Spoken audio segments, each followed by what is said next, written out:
Assalamualaikum warahmatullahi wabarakatuh. Pokok bahasan 1. BBLR 2. Asphyxia neonatorum 3. Ikterus 4. Perdarahan tali pusat 5. Kejang. Bayi berat badan lahir rendah, yaitu bayi yang lahir dengan berat lahir kurang lebih 250 gram tanpa memandang masa kehamilan. Kemudian berat lahir adalah berat bayi yang ditimbang dalam 1 jam setelah lahir. Kemudian untuk keperluan bidan di desa, berat lahir ditimbang dalam 24 jam pertama setelah lahir. Faktor-faktor yang berhubungan dengan bayi berat badan lahir rendah ialah umur ibu kurang dari 20 tahun atau lebih dari 35 tahun, jarak kehamilan kurang lebih 1 tahun, kemudian ibu dengan keadaan mempunyai BBLR sebelumnya, melakukan pekerjaan fisik beberapa jam tanpa istirahat, sangat miskin, kurang gizi, perokok, dan penggunaan obat terlarang dan alkohol. Selanjutnya ialah ibu dengan anemia berat, preeklamsi atau hipertensi, infeksi selama kehamilan ganda.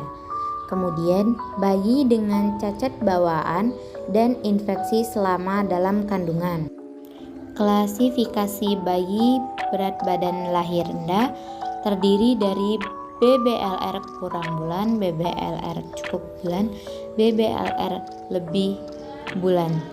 BBLR kurang bulan khususnya bila kehamilan kurang dari 37 minggu, umumnya mengalami perut seperti gangguan nafas, ikterus, infeksi, dan lain-lain.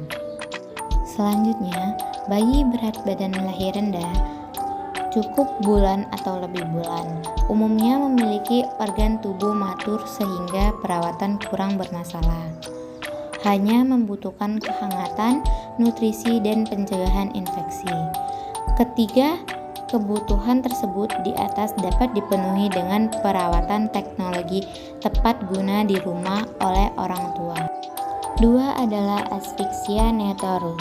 Asfiksia neonatum adalah keadaan bayi yang tidak dapat bernapas spontan dan teratur sehingga dapat menurunkan O2 dan makin meningkatkan CO2 yang menimbulkan akibat buruk dalam kehidupan lebih lanjut. Bertujuan untuk melancarkan pelangsungan pernapasan bayi yang sebagian besar terjadi pada waktu persalinan. Klarifikasinya ialah asfiksia primer. Bayi mungkin lahir dalam kondisi asfiksia. Kemudian asfiksia sekunder, pada saat lahir tidak mengalami asfiksia tetapi kemudian mengalami asfiksia beberapa saat setelah lahir. Faktor-faktor yang menyebabkan asfiksia. 1. Gangguan sirkulasi menuju janin.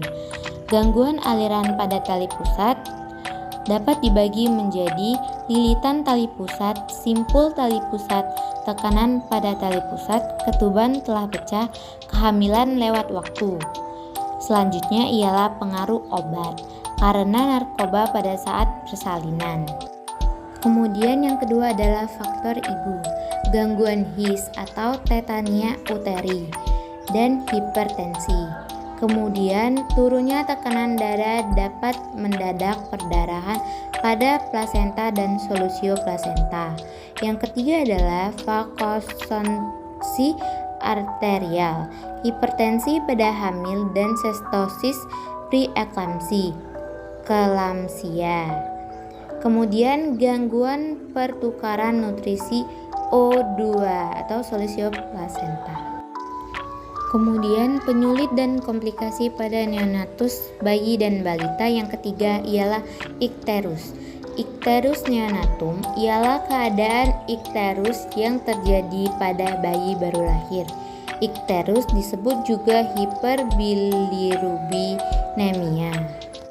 Ikterus pada bayi baru lahir adalah meningginya kadar bilirubin di dalam jaringan ekstravaskular sehingga kulit, konjungtiva, mukosa, dan organ tubuh lainnya berwarna kuning. Terbagi atas fisiologi dan patologis. Fisiologi, jika timbul hari kedua atau ketiga, tampak jelas pada hari ke-5 dan 6, menghilang pada hari ke-10 sampai ke-14. Dengan kadar bilirubin serum pada bayi cukup bulan tidak kurang lebih dari 12 mg dan pada BBLR tidak lebih dari 10 mg. Yang keempat ialah perdarahan tali pusat. Perdarahan tali pusat adalah perdarahan yang terjadi pada puntung tali pusat 15 menit terus-menerus atau merembes pada hari pertama usia bayi. Penyebabnya ialah yang pertama adalah trauma, yang kedua ikatan tali pusat yang tidak adekuat, dan yang ketiga adalah kegagalan pembentukan trombus yang normal. Penata laksanaan. Perdarahan tali pusat karena trauma dilakukan penata laksanaan sesuai penyebab atau rapuh terlalu kencang mengikat. Kemudian ikatan tali pusat yang tidak adekuat.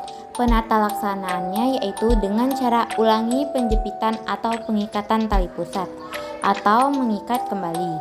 Kemudian kegagalan pembentukan trombus atau hypofibrinogen.